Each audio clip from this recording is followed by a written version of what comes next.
И тъй като смятам, че на този етап повече нямам нужда от Васил, Васил мисля, че не ми трябва повече. И следва неговия ред.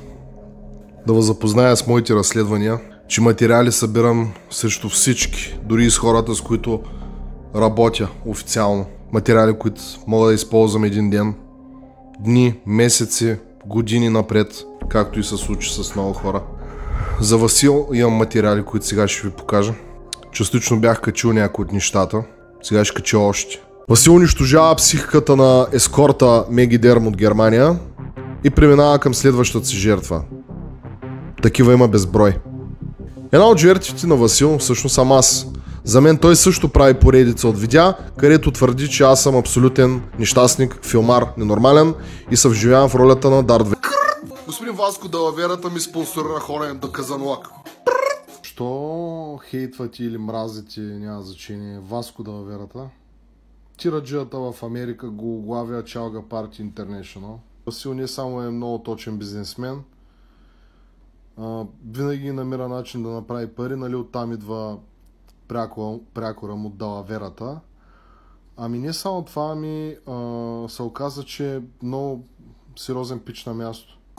Всичко пак се повтаря. С този човек не може да бъдем приятели, докато той не се промени. Пъзлю иска да използва хората да му вършат мръсната работа, без той да си изцапа ръцете. Иска винаги той да е чист, иска да се забавлява, да ходи по дубайща, не му се работи. В момента ми споделяше, че не му се работи, не му се карал камион.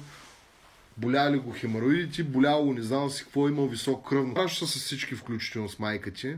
Съжалявам, Василе, нямаш да й казвам тия неща, но когато си ме блокирал, не мога да ти ги кажа тия неща, къде друга да ти ги кажа, освен на видео. Заради този гнусен аз бях нападнат. Край, точка. Тъй като Васко няма нищо в живота му, което да се случва, нищо значимо, за него единственото нещо, което го крепи си още да ни грохне психически и физически, е социалните му мрежи.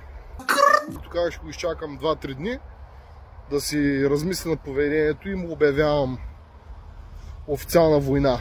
И както вече е видял, няма абсолютно никакви проблеми. Господин Васко Далаверата ми спонсорира хорен до Казанлак.